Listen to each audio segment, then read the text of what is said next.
கதையோட ஆரம்பத்துல ஒரு பெரிய பில்டிங்கோட மொட்டை மாடியில உட்காந்து 2 ஆளுங்க கேம்பிள் பண்ணிட்டு இருக்கிறாங்க. அதுல வெள்ளை முடி வச்சுட்டு ஒரு மாதிரி நெக்கில் சிரிப்போட இருக்கிறான்ல, அவன் தான் கதையோட ஹீரோ. அந்த ரூபிக்ஸ் கியூப் வச்சு ஒருத்தன் ஆட்டிட்டு உட்காந்துருக்கான்ல, அவன் பேரு கிருமா. பிளஸ் இந்த ஜப்பானோட அண்டர் கிரவுண்ட்ல ஒரு கேம்பிளிங் ஆர்கனைசேஷன் இருக்குன்னு ஏற்கனவே சொல்லியிருந்திருப்பான்ல, அதுக்கு பேரு காக்கிரோ கிளப் அப்படின்னும். அந்த காக்கிரோ கிளப்போட 21வது ஜெனரேஷனல் லீடரா இருக்கக்கூடிய ஆளு இந்த கிருமா தான். இந்த கிளப்ல இருக்கக்கூடிய பிளேயர்ஸுக்கு எதிராக ஆடணும் அப்படின்னா அந்த கிளப்போட மெம்பர்ஷிப்ங்கிறது இருக்கணும். நம்ம ஹீரோ கிட்டையும் இருக்கு.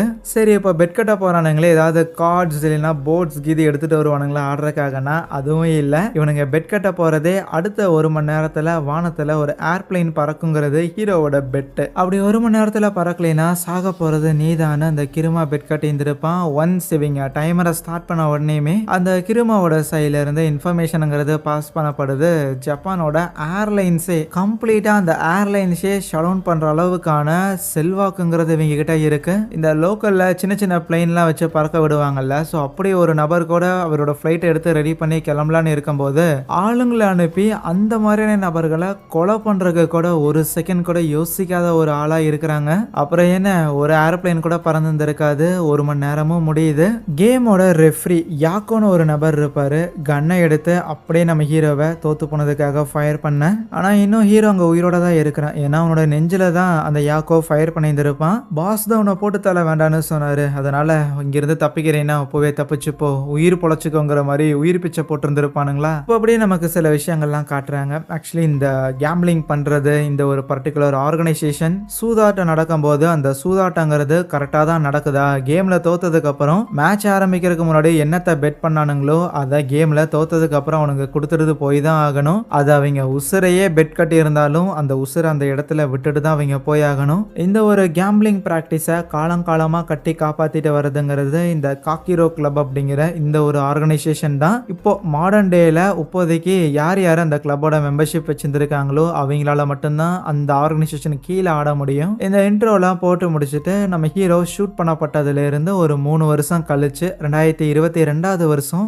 ஏதோ ஒரு தீவுல சில வயசானவங்க எல்லாரும் டைஸை வச்சு கேம்பிளிங் ஆடிக்கிட்டு இருப்பாங்க போல. அதை தொடர்ந்து ஒரே ஒரு நபர் மட்டும் ஜெயிச்சுக்கிட்டே இருப்பானா. அப்போ அவனை சேலஞ்ச் பண்றதுக்காக ஹீரோ வந்திருப்பான். கத்தைய ஒரு நோட்டை தூக்கி போட்டுட்டு வரையாத்தல மோதி பார்த்தரலாமா அப்படின்னு கேட்டிருந்திருக்க. வாடா குட்டி பையா இரு, குடும்பம் போடுற அளவுக்கு முடி வச்சிருந்திருக்க இரு, மொத்தமா மொட்டை அடிச்சு விட்டுறன்ட்டு அவன் டைஸை உருட்டி வைக்கிறான். ஆனா ஹீரோ அங்க ஜெயிக்க செய்யறான். இல்லையே, இந்த மாதிரி நடக்கிறதுக்கு வாய்ப்பே இல்லையேன்னு அந்த ஆள் அப்படியே செதறி போயிடுறான். ஏன்டா மேக்னெட் வேலை செய்யலன்னு நினைக்கிறியாடான்னு சொல்லிட்டு ஹீரோ அந்த டைஸை எடுத்து உடச்சு காட்டுறான். அதுக்குள்ள மேக்னெட் இருக்கிறத பார்த்தோன்னே அங்க அவ்வளவு நேரம் ஆடிக்கிட்டு இருந்த அந்த ஆளுங்க எல்லாருமே அவன் மேல கோவப்படுறாங்க. கூடவே அந்த ஷீட்டுக்கு கீழேயுமே மேக்னெட் வச்சிருந்திருப்பான். டைஸுக்குள்ளேயே மேக்னெட் இருக்கு, கீழேயே மேக்னெட் இருக்குங்கும் போது அதை வச்சுதான் இவங்களை ஏமாத்த பார்த்துருக்கான். பட் இப்பயும் மேக்னெட் தான் இருக்குதுன்னா எப்படி ஹீரோ இதை ஜெயிச்சான்னு பார்த்தா நம்ம ஹீரோ கத்தையா நோட்டை தூக்கி கரெக்டா டேபிள்லயே போட்டிருந்திருப்பான்ல, அந்த நோட்டுக்குள்ளேயும் மேக்னெட் இருந்திருக்கும். அந்த கத்த நோட்டுக்குள்ள இருக்கக்கூடிய அந்த ஒரு மேக்னெட்டுங்கிறது ஒரு டைஸை உருட்டி விட்டா போதும் நான் ஜெயிச்சிருவேங்கிற மாதிரி தான் ஹீரோ இப்போ ஜெயிக்க செஞ்சிருக்கானா. ஸோ 3 வருஷம் டோக்கியோல இருந்து வந்தவன் இந்த இடத்துல தான் சும்மா டைம் பாஸ் பண்ணிட்டு இருக்கிறான் போல. இப்போ கூட நைட்டு ஒரு இடத்துல சாப்பிட்டு இருக்கும் போது ஹீரோவோட பழைய நண்பன் ஒருத்தன் வந்திருப்பான். அப்புறம் வாழ்க்கைலாம் எப்படி ராசா போகுதுன்னு அதெல்லாம் விசாரிச்சுட்டு நீ எல்லாம் போதுண்டா சாமின்னு டோக்கியோல இருந்து வந்துட்ட. ஆனா இப்போ புதுசா ஏதோ ஒரு சயின்டிஸ்ட் ஒருத்தர் ஆர்கனைசேஷனோட லீடரா இருக்கக்கூடிய அந்த கிருமா இருக்கிறான்ல, அவனை தோக்கடிக்கிறதுக்காக கிளம்பி இருந்திருக்காராமா. ரூமர்ஸ் எல்லாம் கேள்விப்பட்டிருந்திருக்கேன். அந்த ஒரு சயின்டிஸ்ட் அவன் இதுக்கு முன்னாடி ஏதோ ஆராய்ச்சி எல்லாம் பண்ணிட்டு இருந்திருக்கான் போல. அவனுக்கு நோபல் பரிசு எல்லாம் கொடுக்க போறாங்க அப்படிங்கிற மாதிரி எல்லாம் நிறைய பேச்சுக்கள் அடிபட்டுக்கிட்டு இருந்தது. எந்த ஒரு கவர்மெண்ட் கிட்டையோ இல்ல எந்த ஒரு பிரைவேட் கிட்டையோ ஃபண்டிங் எதுவும் வாங்காம தானாவே ஃபண்ட் பண்ணி தன்னோட ரிசர்ச் எல்லாத்தையுமே அந்த ஆள் டெவலப் பண்ணியிருந்திருக்காரு. இப்படி இருக்கதான் திடீர்னு அவரோட லேப் வந்து தீ பிடிச்சிருந்திருக்கும். ஒரு ஆக்சிடென்ட் நடந்திருக்கும். அந்த ஆக்சிடென்ட் நடந்ததுலேருந்து மனுஷன் பப்ளிக்கோட கண்ணில் இருந்து காணாம போயிட்டான். பட் இப்போ தெரிய வந்த விஷயம், அவன் இந்த கேம்பிளிங்குள்ள இறங்கி இருந்திருக்கான். கிருமாவை சேலஞ்ச் பண்றதுக்கு அவன் துணிச்சிருந்திருக்கான். அவங்ககிட்ட என்ன காரணம் இருக்கு இல்ல என்ன தைரியத்தில் அவன் இதை பண்றான்னு தெரியலங்கிற மாதிரிலாம் சொல்லியிருந்திருப்பானா. இதெல்லாம் கேட்ட ஹீரோவும் ஆஹா நானும் 3 வருஷத்தை தேவையில்லாம இங்க வீணடிச்சுதான் நினைக்கிறேன், நானும் டோக்கியோக்கு கிளம்ப போறேங்கிற மாதிரி நடக்க ஆரம்பிக்கிறானா. டே ராசா, உங்ககிட்ட கிளப்போட மெம்பர்ஷிப் கூட கிடையாது, நீ போய் என்னடா பண்ணுவேன்னு கேட்டதுக்கு அதெல்லாம் நான் பாத்துக்கிறேன், நான் கிளம்புடா அப்படின்னு சொல்லிட்டு போயின்னே இருக்கிறான். இப்போ அப்படியே அந்த சயின்டிஸ்டை காட்டுறாங்க. அவன் ஜப்பானோட ஃபினான்ஸ் மினிஸ்டர் கூட ஒன்னாவுக்கு வந்து கார்ட் கேம் ஆடிக்கிட்டே இருப்பான். ஸோ இந்த காக்கிரோ அப்படிங்கிற இந்த கிளப்ல இருக்கிற மெம்பர்ஸ் எல்லாருமே லைக் ஒரு பெரிய பெரிய கைகளாக தான் இருப்பாங்க. அந்த ஃபினான்ஸ் மினிஸ்டர் இந்த ஒரு கேம்ல ஏகப்பட்ட காசை பெட் கட்டி இருந்திருப்பாரு, இன்னைக்கு லம்பா அடிக்க போறோன்னு. ஆனா ஆனா எதுவுமே கை கொடுக்கல. அந்த சயின்டிஸ்ட் ரொம்ப சுலபமாவே கேமை மொத்தமா ஜெயிச்சிருந்திருப்பானா. கேம் எல்லாம் முடிச்சதுக்கு அப்புறம் அந்த சயின்டிஸ்ட் தம்பி காசு கலெக்ட் பண்ணி வைப்பான்னு ரெஃப்ரி கிட்ட சொல்லிட்டு அங்கிருந்து நகர்ந்து போக அந்த மினிஸ்டர் சில பாடி கார்ட்ஸ் எல்லாம் இறக்கி காசெல்லாம் கொடுக்க முடியாதுன்னு ரெஃப்ரி அடிச்சு விடலான்னு இருந்தா அவன் மொத்த பேரையும் போட்டு பொழந்து கண்ணெல்லாம் எடுத்து ஃபயர் பண்றான். ரெஃப்ரினா வெறும் கேமை வேடிக்கை பார்க்கறது மட்டும் நடக்காது, அதை தாண்டிலும் உங்களை மாதிரியான ஆளுங்களை எந்த மாதிரி டீல் பண்ணணுங்கிறதுமே எங்களுக்கு ரொம்ப நல்லாவே தெரியும்னு சொல்லி அவனை அப்படியே பிடிச்சி தண்ணியில முக்கி சாகடிச்சிருட்டா, இல்லைன்னா ஒழுங்கு மரியாதையா காசை கொடுக்குறையாடா அப்படிங்கிற மாதிரி மிரட்டுறாங்க. கட் பண்ணா இன்னொரு பக்கம் சானு அப்படின்னு ஒரு பையனை காட்டுறாங்க. அவன் ஒரு வெண்டிங் மிஷின்ல ஜூஸ் வாங்குறதுக்காக வந்திருப்பானா. அன்னைக்குன்னு பார்த்து அவனோட லக்கி டே போல 2 ஜூஸுங்கிறது அவனுக்கு கிடைச்சிருந்திருக்கும். அதை ஆசையா எடுத்துட்டு திரும்பினா பின்னாடி ஹீரோ நின்றுகிட்டு இருப்பானா. அந்த ஃப்ரீ ஜூஸ் மேலேயே ஹீரோவோட கண்ணுங்கிறது இருக்க போனா போதுன்னு சொல்லி நம்ம ஹீரோவுக்கு கொடுத்து பக்கத்துல உட்கார வச்சிருந்திருப்பானா. ரொம்ப நன்றி தலைவா, என்கிட்ட அதை வாங்குறதுக்கு காசுங்கிறது சுத்தமா கிடையாது, அட்லீஸ்ட் உனக்கு ஃப்ரீயா வந்துருக்கு, இன்னைக்கு உன்னோட லக்கி டே தான் அப்படின்லாம் சொல்லும்போது இதுல லக்கு இருந்து என்ன பண்றதுன்னு ஒரு மாதிரி சலிச்சுக்குவானா. ஏன் குட்டி பையா அப்படின்னு உனக்கு வாழ்க்கையில பஞ்சாயத்துன்னு கேட்டுக்கிட்டு இருக்கும்போது அந்த இடத்துக்கு சில ஆளுங்க வந்திருப்பானுங்க. அவனுங்க அந்த சாணுவுக்கு காசு கொடுத்துருக்கானுங்க போல. மரியாதையா காசை திருப்பி செட்டில் பண்ண மாட்டேடா அப்படின்னு அவனை பிடிச்சி மிரட்ட ஆரம்பிக்கும் போது ஹீரோ உள்ள பூந்து அவனுங்களை அடிச்சுட்டு, இங்க பாரு ஒழுங்கு மரியாதை இங்க இருந்து போயிருங்க, இல்லைன்னா அப்புறம் உங்களை எல்லாம் போட்டு தள்ளிட்டு ஆல்ரெடி ஜெயிலுக்குள்ள இருக்கிற இந்த சாணோட அங்கிள் திருப்பியுமே ஜெயிலுக்கு போக வேண்டியதா இருக்கும். ஏன்னா அந்த ஆள் மர்டர் பண்ணிட்டு ஆல்ரெடி கம்பி எண்ணிட்டு தான் இருக்கிறாங்கிற மாதிரி மிரட்டி இருந்திருக்க பயந்து அங்கிருந்து ஓடி போயிருந்துருவானுங்களா. என்ன குட்டி பையா கந்து வட்டிக்கெல்லாம் கடன் வாங்கி இருந்திருக்க போல நடுரோட்ல வச்சு அடிக்கிறானுங்களேன்னு கேட்டதுக்கு, ஆமாம் தலைவா வேற வழி இல்லாம வாங்க வேண்டியதா போச்சு, கிட்டத்தட்ட ஒரு 20 லட்சத்துக்கு மேல வாங்கி வச்சிருந்திருக்கேன்னுலாம் சொல்ல, 20 லட்சத்தை போய் கந்து வட்டிக்காரனுங்கிட்ட வாங்கி இருந்திருக்கேன், அவனுங்க ஃபயர் வட்டி மீட்டர் வட்டின்னு போட்டு ஏத்திக்கிட்டு இருப்பானுங்க. இப்படியே போச்சுன்னா அவனோட வாழ்க்கை இதோட முடிஞ்சு போயிடும். சரி இருக்கட்டும், நீ எனக்கு இன்னைக்கு ஜூஸ் கொடுத்தில்ல, ஆகையால் வா உனக்கு நான் ஒரு உதவி பண்றேன்னு நேரா ஒரு கெசினோ போயிருந்திருப்பானுங்களா. அந்த இடத்துல நம்ம ஹீரோ கத்தைய நோட்டெல்லாம் வச்சிருந்திருப்பான். அந்த ஜூஸ் வாங்குறதுக்கு அவன்கிட்ட சில்லறை தான் இருக்காது தவிர நிறைய காசெல்லாம் வச்சிருந்திருப்பான். அங்க ரூலட் இருக்குமா, ஸோ அதுல அவன் பெட் கட்டி ஆடிக்கிட்டு இருக்க.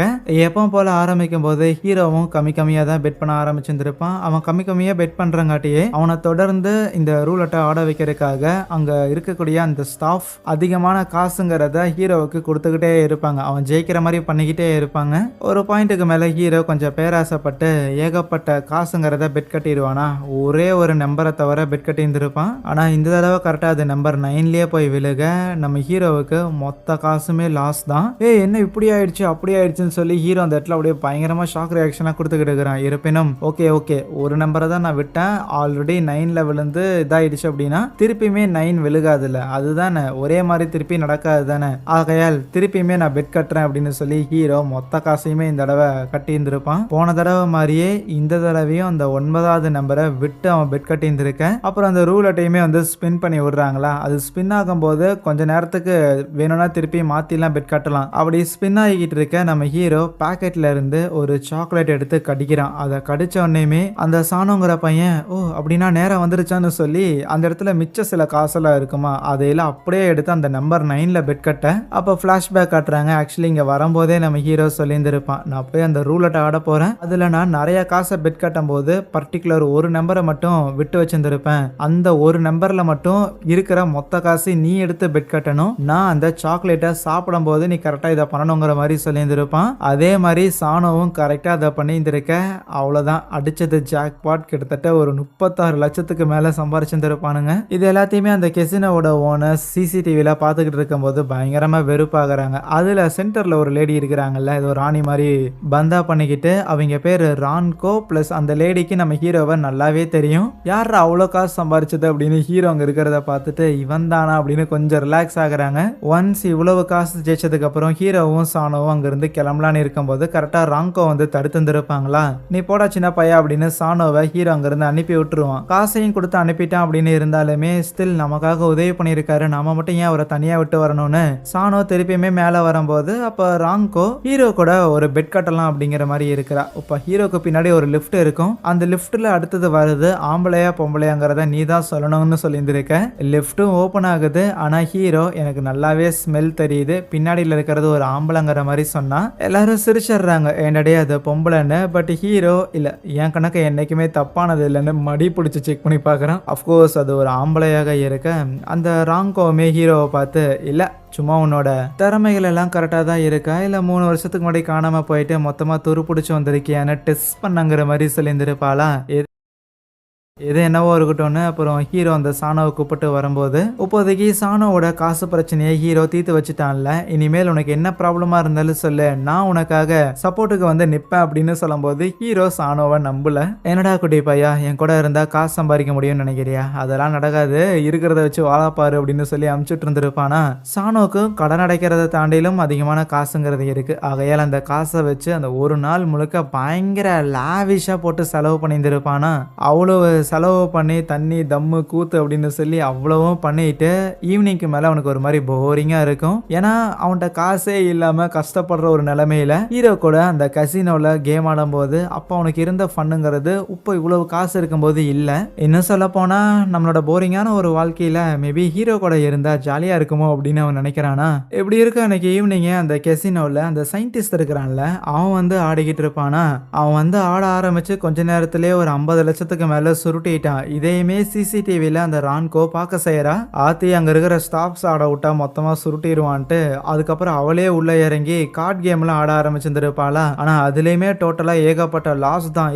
என்னடா என்னோட கார்டை இது நீ எப்படியாவது பாக்குறியா அப்படின்னு சொல்லிட்டு இவளுக்கு பயங்கரமா கன்ஃபியூஸ் ஆயிருது. எப்படிதான் ஜெயிக்கிறான்னு தெரியலேன்னு ஒரு மாதிரி குழம்பி போயிருக்கும் போது கேம் எல்லாம் முடிச்சுக்கிட்டாங்க. இப்ப காசை செட்டில் பண்ணி ஆகணுமே. ஆனா காசு செட்டில் பண்றதுக்கு முன்னாடி அந்த இடத்துல யாரோ ஒருத்தர் தலை உருள போது இருக்கிற மொத்த பேருமே துப்பாக்கி எடுத்துக்கிட்டு மாறி மாறி நின்றுகிட்டு இருப்பாங்க. இப்படி காரசாரமா வார்த்தைகள் பகிர்ந்துகிட்டு இருக்கும் போது தான் கரெக்டா ஹீரோ வரான். வந்து அப்படியே அந்த சயின்டிஸ்டோட ஷோல்டர்ல கைய வச்சுக்கிட்டு, அப்புறம் மாப்பி நீ மத்தவங்க கூட கேம் ஆடுறதெல்லாம் ஓகே, என் கூட வரையா, ஒரு சின்ன டாஸ் போட்டு பார்க்கலாம், இதுல உன்னோட முகத்தை நான் வரைஞ்சிருக்கேனா, காயினை சுண்டி விடுவனாமா ஹெட்டா டெய்லாங்கிறத நீ தான் முடிவு பண்ணணுங்கிற மாதிரி சொல்லிட்டு ஹீரோ சுண்டி விட்டு இருந்திருக்க. டெய்லும் அவன் சொல்லுவான், பட் விழுந்ததே ஹெட்டா இருக்கும். பட் இதை கண்டுக்காம அந்த சயின்டிஸ்ட் அங்கிருந்து போக பார்க்கும்போது, என்னப்பா இங்கிருந்து எஸ்கேப் ஆகுற, இரேன் நம்ம ஒரு தடவை ஆடி பார்க்கலாம் அப்படின்னு சொன்னாலுமே, என்னது என் கூட ஆட போறியா? டே தம்பி, கிளப்போட மெம்பர்ஷிப்பை ஏற்கனவே இழந்தே இல்லை, அதை முடிஞ்சா திருப்பி வாங்கிட்டு வா, அதுக்கப்புறம் ஆடுறதெல்லாம் பார்த்துக்கலான்னு சொல்லியிருந்திருப்பானா. அந்த சயின்டிஸ்ட் அங்கிருந்து போனதுக்கு அப்புறம் ரான்கோ நடந்த மேட்ச் எல்லாம் திருப்பி திருப்பி பிளே பண்ணி பார்த்துருப்பா. என்னடா அது லிட்ரலி என்னோட கார்ட்ஸை பார்த்து தான் அவள் ஆடின மாதிரி இருக்கே அப்படின்னு அவள் புலம்பிக்கிட்டே இருக்க. அப்போ நம்ம ஹீரோ கிட்ட இருந்து ஒரு கால் வந்திருக்கும். மீட் பண்றதுக்காக கூப்பிட்டு இருந்திருக்கானா. இந்த ரான்கோவுக்கு ஹீரோ மேல ஏற்கனவே ஒரு இன்ட்ரெஸ்ட் இருக்கு போல. ஆஹா, என்ன நம்மளெல்லாம் கூப்பிடுறான்னு நேராக அவனை மீட் பண்றதுக்காக ஒரு பார்ல போயிருந்திருக்கும் போது ஒரு மாதிரி ஜாலியாக அப்படியே வெக்கத்தில் வந்து உட்காந்துருப்பாளா. ஹீரோவுமே அப்படியே கிட்ட வந்துட்டு, ஆக்சுவலி நான் உங்ககிட்ட ஒரு விஷயம் கேட்டாகணும், இதை வேற யார்கிட்டையும் என்னால் கேட்க முடியாது, எனக்கு அந்த அளவுக்கு யாரும் க்ளோஸ் இல்லைன்னு உனக்கே தெரியும்ல. அப்படியா, என்கிட்ட தான் கேட்க போறியா, சொல்லு சொல்லு அது என்னங்கிற மாதிரி இவ்வளோ ரொம்ப ஆர்வமாக இருக்கும்போது, உன்னோட இந்த ஆர்கனைசேஷன் மெம்பர்ஷிப் இருக்குதுல்ல, அதை எனக்கு கொஞ்ச நாள் கடனாக கொடுக்குறியான்னு கேட்டோன்னே, அதை எதுக்கு நான் உனக்கு கொடுக்கணுங்கிற மாதிரி அவள் கொடுக்க மாட்டேன்னு அடம் பிடிக்கிறான். இல்லப்பா, ஆல்ரெடி என்கிட்ட இருந்ததெல்லாம் புடுங்கிட்டானுங்க, ஸோ திருப்பி புதுசெல்லாம் கொடுக்க வாய்ப்பு இல்லை, அதனால ப்ளீஸ் உன்னோடதை கூடன்னு கேட்டதுக்கு, இல்லை இந்த விஷயத்துல இல்லை, என்னால் உனக்கு கொடுக்க முடியாது, இருப்பினும் உனக்கு மெம்பர்ஷிப் கார்டு வேணும் அப்படின்னா ஒரு வயசான ஒரு ஆள் ஒருத்தர் இருப்பார், இங்க இருக்கிற பார்க்ல வந்து அடிக்கடி உட்காந்துக்கிட்டு இருப்பாப்ல, அவர்கிட்ட போ, அந்த ஆள் உனக்கு சில விஷயங்கள்லாம் வச்சிருந்திருப்பான். இதுக்கு முன்னாடி அந்த ஆள் எந்த ஒரு கேம்லயும் தோத்ததே இல்லையாமா. மேபி அவனை நீ தோக்கடிச்சிட்ட அப்படின்னா உனக்கு மெம்பர்ஷிப் கார்டு கிடைக்கிறதுக்கான வாய்ப்பு இருக்குதுன்னு சொல்லிட்டு திரும்பி பார்த்தா ஹீரோ ஆல்ரெடி போயிட்டான். அங்கிருந்து வெளியில வரும்போது அப்ப சப்வேல அந்த சானோ இருக்கிறான். இங்கடா பண்றேன்னு கேட்டா, அப்பாடா உங்களை எப்படியோ நான் பார்த்துட்டேன் தலைவா, எனக்கு உன்னோட காசும் தேவையில்லை, ஒன்றும் தேவையில்லை, எனக்கும் கூட இருந்த நேத்தி அந்த ஒரு நாளுங்கிறது அவ்வளோ ஃபன்னா இருந்தது, எனக்கு அந்த மாதிரி இருக்கணும், உன் கூடயே இருக்கணும், எனக்கு எந்த ஒரு காசும் தேவையில்லை, ப்ளீஸ் என்னை ஏத்துக்கோ அப்படின்னு சொல்லும்போது, ஒன்றும் பிரச்சனை இல்லை, எனக்கும் நீ ஆக்சுவலி தேவைப்படுற, அதனால வா அப்படின்னு சொல்றானா. அதுக்கப்புறம் அடுத்த நாள் காலையில ஒரு பார்க்ல சானோ சோகமும் போய் உட்காந்துருக்கும் போது அங்க ஒரு வயசானவர் இருப்பாரு, அவரை தான் பாக்குறதுக்காக வந்திருக்காங்க.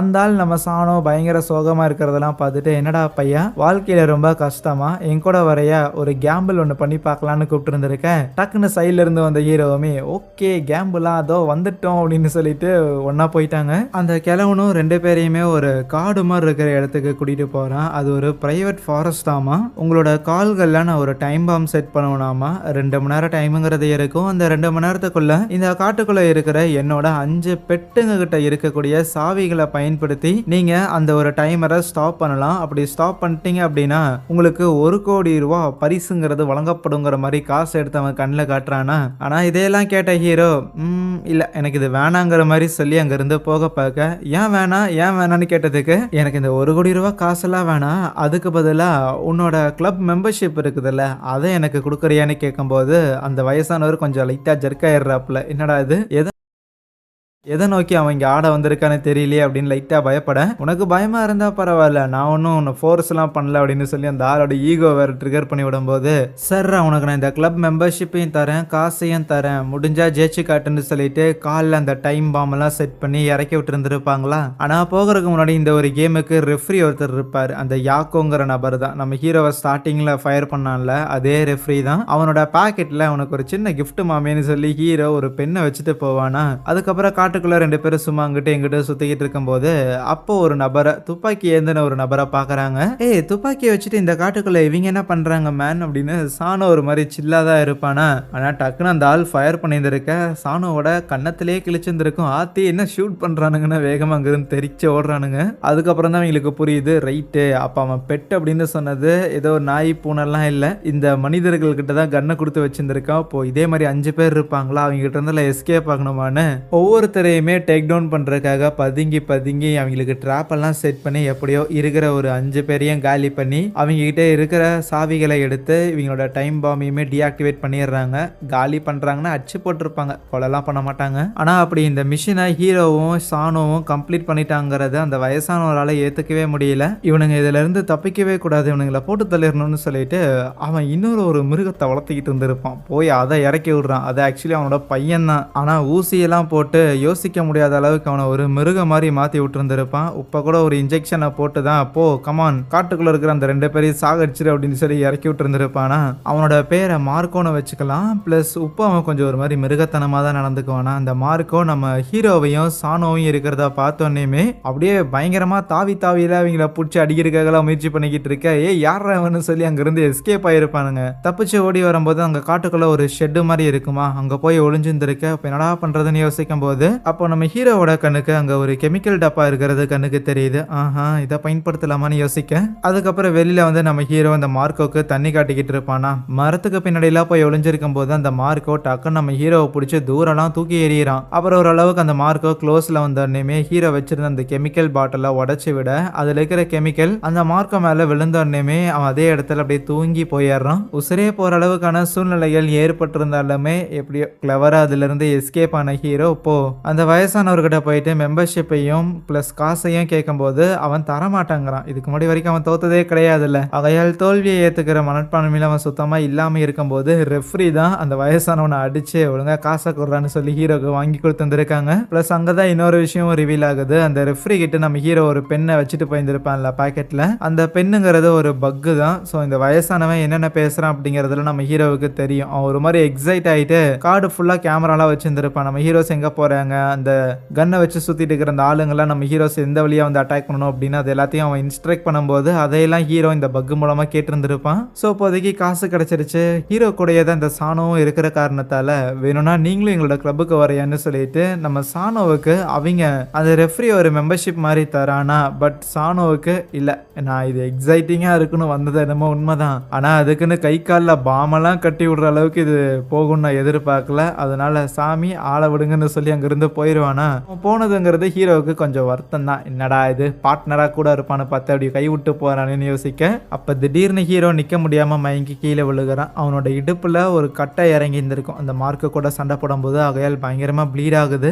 அதுக்கப்புறம் ஹீரோவை பார்த்துக்கிறதுக்காக அந்த ராங்கோவோட இடத்துக்கு தான் அனுப்பிச்சுட்டு இருந்திருப்பாங்களா. ஆனால் அங்கே போனதுக்கப்புறமும் ஒன்ஸ் உடம்பு ஓரளவுக்கு சரியானதுக்கப்புறம் அவன் நேராக அந்த மார்க்கோவை மீட் பண்ணுறதுக்காக தான் மறுபடியும் போகிறான். அந்த காட்டுக்குள்ளே மார்க்கோவை அப்படியே விட்டு வச்சிருந்திருக்க அவன் கொஞ்சம் சுயநினைக்கு வந்துடுவான் போல. எப்பப்பெல்லாம் அந்த மருந்து போடுறாங்களோ அப்போதான் ஒரு மாதிரி வித்தியாசமாக பிஹேவ் பண்ணுவான். அண்ணியன் அம்பி மாதிரி இருப்பான்னு வச்சுக்கோங்களேன். இப்போ ஒரு மாதிரி அம்பி மாதிரி மாறிட்டு எனக்கு என்ன நடக்குதுன்னே தெரியல, அப்போ ஒரு மாதிரி பயமாக இருக்குதுன்னு நான் பயந்துக்கிட்டு இருக்கேன். அப்படியே கண்ணா பயமாக இருக்குதா, என் கூட வரையா, நான் உன்னை பார்த்துக்கிறேன் அப்படின்னு சொல்லி ஹீரோ கூட்டிகிட்டு போயிடுவானா. அந்த ராங்கோங்கிற அந்த பொண்ணோட இடத்துல தான் ஹீரோ ஸ்டே பண்ணுறதுக்காக மார்க்கோவை கூட்டிகிட்டு வந்துருப்பான். அப்போ ஹீரோ பார்க்கறதுக்காக அந்த சானோ இருக்கிறான்ல அவனுமே வரான். ஸோ மறுபடியும் 2வது தடவையாக அவங்கள விட்டுட்டு போனதுக்கு என்னை மன்னிச்சிடுங்க. எனக்கு அந்த இடத்துல கொஞ்சம் பயமாக தான் இருந்தது. இருந்தது, உசிரே போகிற மாதிரி இருந்துச்சுன்னு. பட் போய் யோசிச்சு பார்த்ததுக்கப்புறம் உன் கூட இருக்கும்போது எனக்கு கண்டிப்பாக எதுவுமே நடக்காதுங்கிற ஒரு நம்பிக்கையும் இருக்குது. அதனால ப்ளீஸ் என்னை மன்னிச்சிரு, நான் திருப்பியுமே உன் கூடயே இருக்கிறேன் அப்படின்னு சொல்லும்போது, ஆஹா என் கூட இருக்க போறேன்னா அடுத்த தடவை மேபி உன்னோட உயிர் கூட போக வாய்ப்பு இருக்குதுன்னு சொல்லும்போது,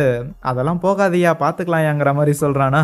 இன்னொரு பக்கம் இந்த சயின்டிஸ்டையும் அவன் கூட இருக்கிற ஒரு லேடியும் காட்டுறாங்க. அவங்க 2 பேரும் ஒரு இடத்துக்கு வரும்போது அந்த இடத்துல ஒரு கேம்ப் ஃபயர் மாதிரி என்னமோ ஒன்று எரிஞ்சுக்கிட்டு இருக்கும். அப்பதான் ஃபிளாஷ்பேக் காட்டுறாங்க. ஆக்சுவலி இந்த நபர் வந்து ஏதோ இந்த ஆயில் ரீப்ளேஸ்மெண்ட்டுக்காக ஏதோ ஒரு கண்டுபிடிப்பு ஒன்று கண்டுபிடிச்சிருந்திருக்கான் போல. உலகத்தில் இருக்கக்கூடிய எனர்ஜி கிரைசிஸை இது மூலமா சால்வ் பண்ணலாம். இனிமேல் எந்த ஒரு நாடும் எந்த ஒரு நாட்டுக்காகவும் ஆயிலுக்காகலாம் ஃபைட் பண்ணணுங்கிற அவசியம் இருக்காதுங்கிற மாதிரியான ஒரு கண்டுபிடிப்பை அவன் கண்டுபிடிச்சிருந்திருக்கான். ஆனால் அதை வந்து குளோபல் மார்க்கெட்டுக்கு அவன் வந்து ஃப்ரீயாக மற்ற கம்பெனிஸ் கூட இந்த பேட்டன்ட்டை ஷேர் பண்ணலான்னு இருந்திருப்பானா. இதுக்கு நிறைய ஹையர் அத்தாரிட்டியில் இருக்கிறவங்க மறுப்பு தெரிவிச்சிருந்திருப்பாங்க. என்னடே இதை வச்சு தான் ஊரில் இருக்கிற ஏகப்பட்ட பேர் காசு சம்பாரிச்சிட்டு இருக்கிறாங்க. நீ என்னன்னா மற்றவங்க எல்லாம் எந்த பிரச்சனையெல்லாம் வச்சு பைசா பார்த்துட்டு இருக்கிறாங்களோ அந்த பிரச்சனையெல்லாம் சால்வ் பண்ணணுங்கிற மாதிரி சொல்ற. அதெல்லாம் முடியாது, வேலையை பார்த்துட்டு போடான்னு அனுப்பிவிட்டு இருந்திருப்பாங்க. இருந்தாலுமே அவன் தொடர்ந்து இந்த விஷயத்துல ரிசர்ச் பண்ணிட்டே இருக்கும்போது அப்பா அவனோட லேபுக்கு ஒரு கிஃப்ட் வந்திருக்கும். அதுல பாம்பும் இருந்திருக்கும். அந்த பாம்பு வெடிச்சிருந்திருக்க அதுல அந்த சயின்டிஸ்ட்டை தவிர மிச்சம் இருக்கிற எல்லாருமே இறந்து போயிருந்திருப்பாங்க அந்த லெபார்டரியில. அவனோட அசிஸ்டன்ட் ஒரு லேடி, அவங்க அன்னைக்கு அந்த லேப்ல இருந்திருக்க மாட்டாங்க போல. இருப்பினும் அந்த வெடி விபத்துல என்னதான் இவன் சாகல அப்படின்னாலுமே அவனோட கண் பார்வைங்கிறது பறிப்போய் இருந்திருக்கும். இதுக்கு காரணமானவங்களை பழி வாங்கணுங்கிற ஒரு எண்ணம் இந்த சயின்டிஸ்டுக்கு இருந்திருக்கும். ஆனா அது நம்மளால முடியாதுங்கிற மாதிரி அவன் சோர்வில் இருக்கும்போது தான் இந்த ஒரு கேம்பிளிங் ஆர்கனைசேஷன்ல இருந்து அவனுக்கு இன்விடேஷனுங்கிறது வந்திருக்கு. ஒரு மெம்பர்ஷிப் கார்டுங்கிறது கிடைச்சிருந்திருக்கும். அதுக்கப்புறம் தான் அவன் இந்த கேம்பிளிங்ல வந்துட்டு இப்படி இதெல்லாமே இந்த சூதாட்டம்லாம் பண்ணிட்டு இருக்கிறான். அந்த வகையில அந்த சயின்டிஸ்டோட அடுத்த மேட்ச் அப்படிங்கிறது அது நம்ம ஹீரோ கூட தான் இருக்கும். ஹீரோவும் சானோவும் போட்டி நடக்கிற இடத்துக்கு வந்திருப்பாங்களா. அது ஒரு குகை மாதிரியான ஒரு இடமா இருக்கும். உள்ள வந்தோடனே ஒரு சின்ன வாய்க்கா தகராறு ஆரம்பிக்கிற மாதிரி தெரிய சானோ டக்குன்னு கன்னை எடுத்து சேஃப்டிக்காக வைப்பான். பட் இருந்தாலும் அங்க இருக்கிற சிசிடிவி கேமரா எல்லாத்தையும் தெரியாம ஃபயர் பண்ணி விட்டுருவானா. கன்னை வச்சுட்டு ஏன்டா காமெடி பண்றேன்னு அந்த யாக்கோங்கிற அந்த ரெஃப்ரி தான் கன்னை பிடிங்கி வச்சுக்கிறாப்புல. இப்போதைக்கு நம்ம ஹீரோ கிட்ட பெட் கட்டுறதுக்கு போதுமான காசுங்கிறது இருந்திருக்காது. அதனாலதான் அந்த வாய்க்கா தகராறு ஏற்பட்டிருந்திருக்கும். இருப்பினும் இந்த ஒரு போட்டியை வேடிக்கை பார்க்கறதுக்காக நிறைய ஆடியன்ஸ்லாம் இருப்பாங்களா, அவங்க கிட்ட கேட்கறாங்க யாராவது ஹீரோ மேல பெட் கட்டுறீங்களான்னு. முதல்ல அந்த ரான்கோ இருக்கிறாள், அவ தான் கிட்டத்தட்ட ஒரு 5 கோடிக்கு மேல நம்ம ஹீரோ மேல பெட் கட்டி இருந்திருப்பாளா. அவ பெட் கட்டினதுக்கு அப்புறம் தான் இருக்கிற மற்றவங்க எல்லாருமே சரின்னு சொல்லி ஹீரோ மேல பெட் கட்டி கிட்டத்தட்ட 2 பில்லியன் வரைக்கும் கொண்டு வந்திருப்பாங்க. ரான்கோ ஹீரோ மேல பெட் கட்டினதுக்கு ஒன்னு ஹீரோ அவளுக்கு பிடிக்கும், இன்னொரு ரீசன் ஏற்கனவே இந்த சயின்டிஸ்ட் நம்ம ரான்கோவோட கெசினோக்கு போயிட்டு காசெல்லாம் ஆட்டையை போட்டு வந்துட்டான்ல, அதாவது ஜெயிச்சு எடுத்துட்டு வந்துட்டான்ல, அதெல்லாம் திருப்பி வாங்கி ஆகணும், அதுக்காக தான். ஆனால் அதுக்கப்புறம் முதல் ரவுண்டுமே ஆரம்பிக்குது. 2 பேரும் கார்ட் கேம் தான் ஆடி இருந்திருப்பாங்களா. ஆனா அந்த கேம்ல என்னதான் ரொம்ப கான்ஃபிடண்டா இருந்தாலுமே நம்ம ஹீரோ தோக்க செய்யும் போது சில ஸ்டாஃப்ஸ் எல்லாருமே ஒரு மரக்கட்டை அதுக்கப்புறம் ஸ்டாண்ட் எல்லாம் கொண்டு வந்து அந்த இடத்துல கட்டி வைக்கிறாங்க. ஏன்னா இப்போ யார் இங்க தோக்குறாங்களோ அவங்க தூக்கில தொங்கி ஆகணும் போல. அடுத்தது 2வது ரவுண்டுங்கிறத ஆரம்பிச்சிருந்திருக்க. அந்த 2வது ரவுண்ட்லயுமே ஹீரோ தோக்க செய்யறானா. மறுபடியும் அந்த தூக்கு மேடைக்கு எக்ஸ்ட்ரா ஃபிட்டிங்ஸ் எல்லாம் கொண்டு வந்து மாட்டுறாங்க. மறுபடியும் 3வது ரவுண்டுங்கிறத ஆரம்பிக்க அதுலயுமே ஹீரோ தோத்து போயிருந்திருப்பான். அப்ப கயிறெல்லாம் கொண்டு வந்து வச்சுட்டாங்க. அவ்வளவுதானா, தொங்க விட போறாங்களா அப்படிங்கிற மாதிரி ஹீரோலாம் வருத்தப்படுற மாதிரிலாம் ஆக்டிங் போட்டுக்கிட்டு இருப்பான். பட் 4வது ரவுண்டுக்கு மேல கடைசியா ஒரு 2 கார்டு இருக்கும்போது ஹீரோ வேணும்னே அந்த கார்டை மற்றவங்க பார்க்குற மாதிரி தரையில் கீழே போட்டிருந்துருப்பானா. ஆனால் தரையில் போட்ட அந்த கார்டை அந்த சயின்டிஸ்ட்டை பார்க்கல. அவன் பார்க்கலங்கிறத ஹீரோ கவனிக்கிறான். ஓஹோ, உனக்கு கண்ணு 2 டுமிலான்ட்டு அவன் கார்டை ஹரிசாண்டலா வச்சிருந்திருப்பானா. எது வேணுமோ எடுத்துக்கோன்னு இந்த தடவை 4வது ரவுண்ட்ல அவன் தோக்க ஆரம்பிக்கிறான். 5வது ரவுண்ட்லயும் ஹீரோ தான் ஜெயிக்கிறான். 6வது ரவுண்டு வரும்போது அவ்வளோதான் சிக்கனா, டெஃபினட்டா ஹீரோ மாட்டிக்கிட்டான் அப்படின்னு இருக்கும்போது ஹீரோ டக்குன்னு யோசிக்காம ஹீரோ அந்த சயின்டிஸ்டோட கார்டை சுத்தி வந்து எட்டி பார்க்கறானா. அப்படி ஹீரோ எட்டி பார்க்கறான் அப்படிங்கிறது கூட அந்த சயின்டிஸ்டுக்கு தெரியல. அதுக்கப்புறம் ஹீரோ ஒரு கார்டை பிக் பண்ணி இருக்கும்போது நீ தோத்து மாதிரி அந்த சயின்டிஸ்ட் சொல்லுவானா, நான் ஒன்னும் தோக்கல, ஆனா நீ பின்னாடி இருக்கிற கேமரா மூலமா என்ன பாக்குறங்கிற விஷயம் தான் ஊருக்கே தெரியுது அப்படின்னு சொல்லும்போது எஸ், அவன் அந்த கேமரா மூலமா இது வரைக்கும் அவன் எங்கெங்கெல்லாம் கேம் ஆடி இருக்கானோ அங்கெல்லாம் இருக்கிற கேமராவை ஆக்சஸ் பண்றது மூலமா அதை பாக்குறது மூலமா தான் தனக்கு இல்லாத அந்த கண் பார்வையை அந்த கேமராவோட பார்வையால பார்த்து இவ்வளவு தூரமா இந்த கேம் எல்லாம் ஜெயிச்சுட்டு இருந்திருக்கான். இப்போ ஹீரோ கிட்ட அன்பார்ச்சுனேட்லி அவன் தோக்க செய்யறான். அவனோட முதுகுல ஆப்ரேட் பண்ணி ஆர்டிபிஷியல் விஷன் வர வைக்கிறதுக்காக சில டெக்னாலஜி ஏதாவது பயன்படுத்தி பயன்படுத்தியிருக்காங்கங்கிற விஷயம்லாம் அந்த இடத்துல ரிவீல் ஆக செய்யுது. அப்புறம் 2 தூக்கு கயிறுலாம் ரெடி பண்ணிட்டாங்க. இப்போதைக்கு அந்த சயின்டிஸ்ட்டையும் அவங்க கூட இருக்கக்கூடிய அந்த லேடியும் போட்டு தள்ளுறதுக்காக. ஆனா அந்த சயின்டிஸ்டோட ரெஃப்ரி ஒரு பையன் இருப்பான்ல, அந்த மஞ்ச முடிக்காரன்,